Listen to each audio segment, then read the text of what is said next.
Hi, I'm Mark, and welcome to What's Brewing. Today, we're sitting down with Auriel Campbell with Lotus Counseling and Recovery out of Lafayette, Louisiana for part one of her interview.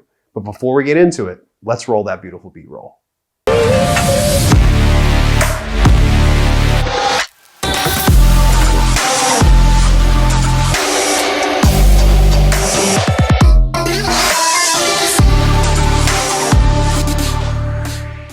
Auriel, thank you so much for joining us today. Yeah, absolutely. I'm really honored to be here today. So in case people back home not sure who you are, tell them who you are and what you do. Sure. So my name is Auriel Campbell. I am from the Lafayette area, and I'm a licensed counselor and the co-owner of Lotus Counseling and Recovery.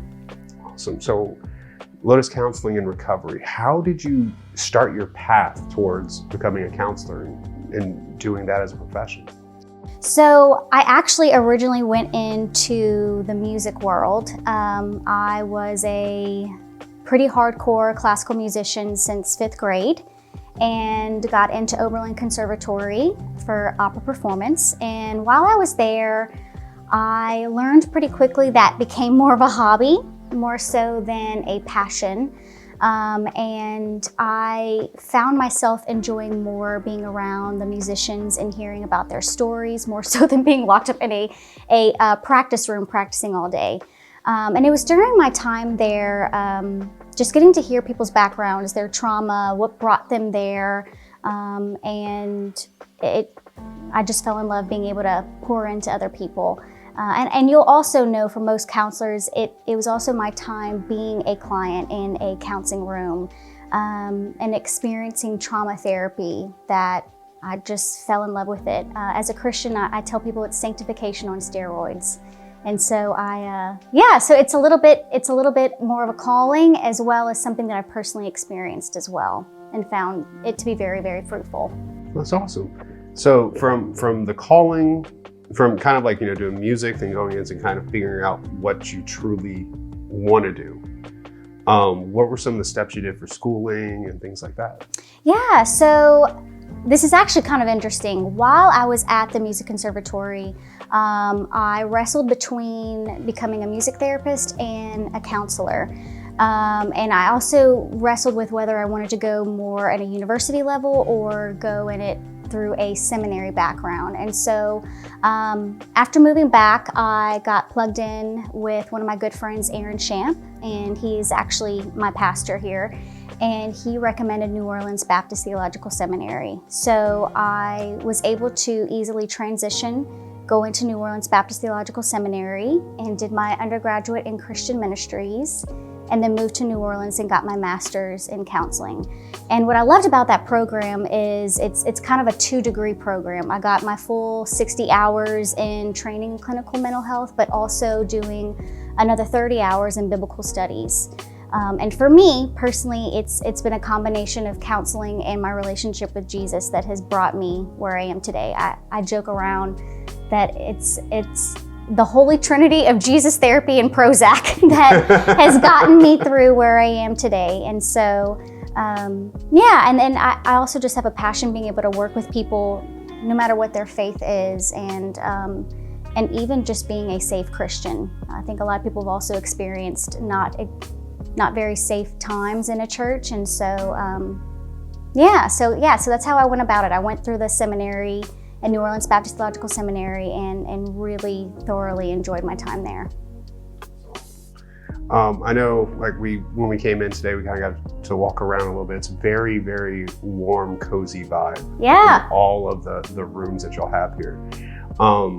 There was one room you showed us, I think it was called the play therapy. Yeah. So yeah. What is play therapy? Yeah, so it's one of my favorite things. So obviously, play therapy is what we usually think of it as, more for kiddos. So in our very primitive part of our brain, especially your younger years, through about 10 years old, your brain processes through play. Children, that's their language. It's play. It's not, let me just sit here and tell you about my feelings, right?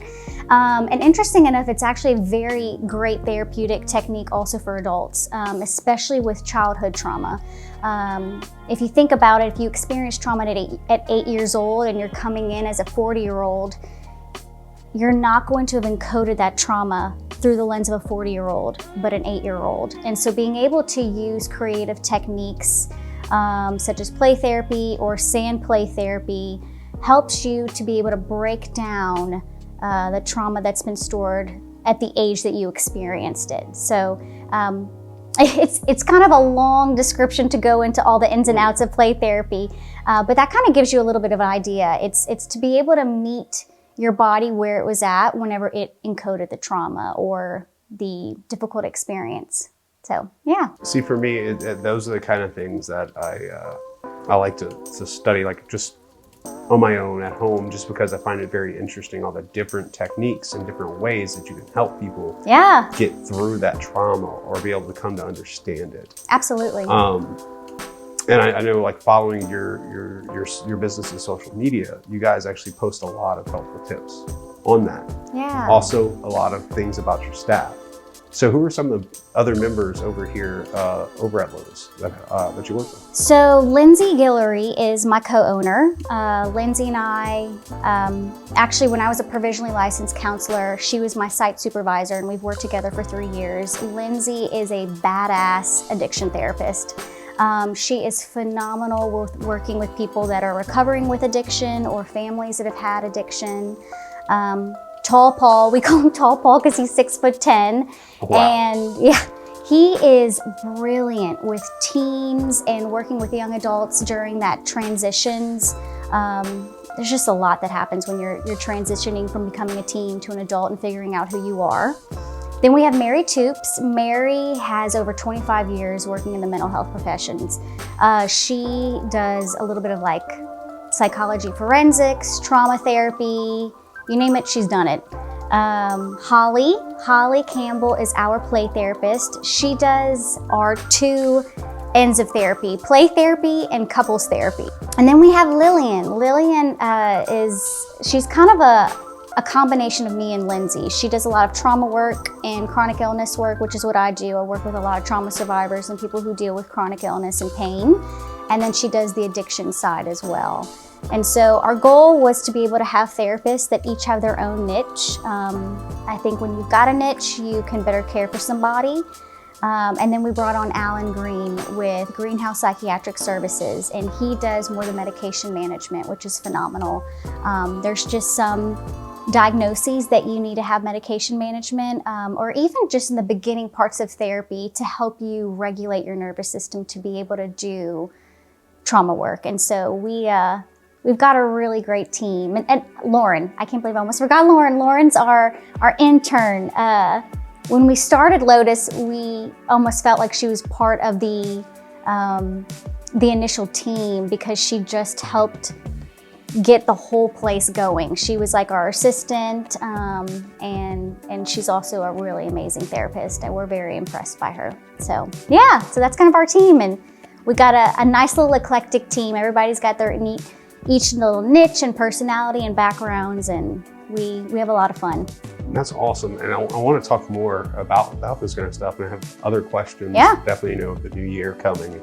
So do you mind doing a part 2? Absolutely. Awesome. Absolutely. Well, thank you so much for joining us today, Auriel. I really do appreciate it. Thank you. It's been an honor. Well, that's going to do it for us here over at What's Brewing. If you like what you see here, don't forget to hit that like button, crush that subscribe button, and hit that little notification bell to keep up to date with videos as they're released. But until the next one, have a good one.